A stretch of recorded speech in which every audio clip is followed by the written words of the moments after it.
Sing out your frustration, just say a word. Keep on staring at the pavement, God knows who hurt. Ooh, your mind is a ghost town, echoing inside your walls, 5 feet underground now.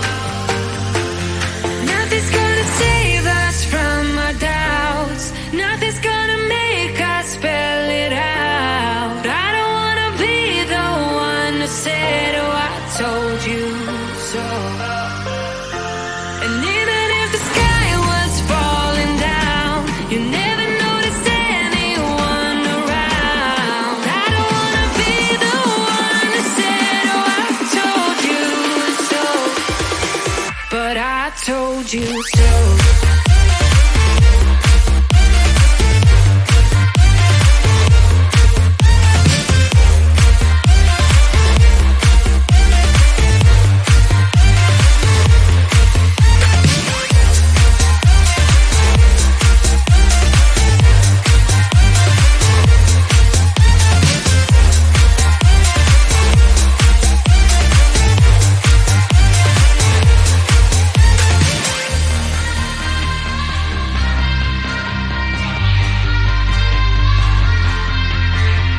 Keep on acting out like strangers, scream out loud.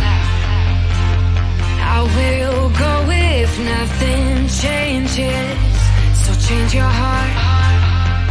Ooh, your mind is a ghost town, echoing inside your walls, 5 feet underground now.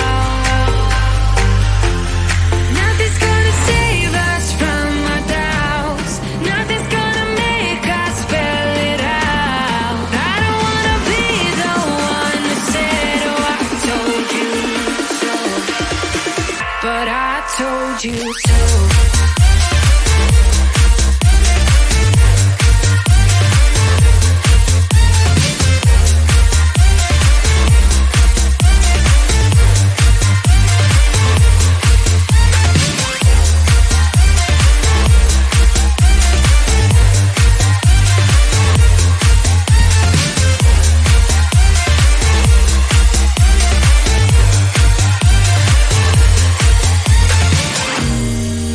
My kingdom on lockdown, you never give me any chance. Watch me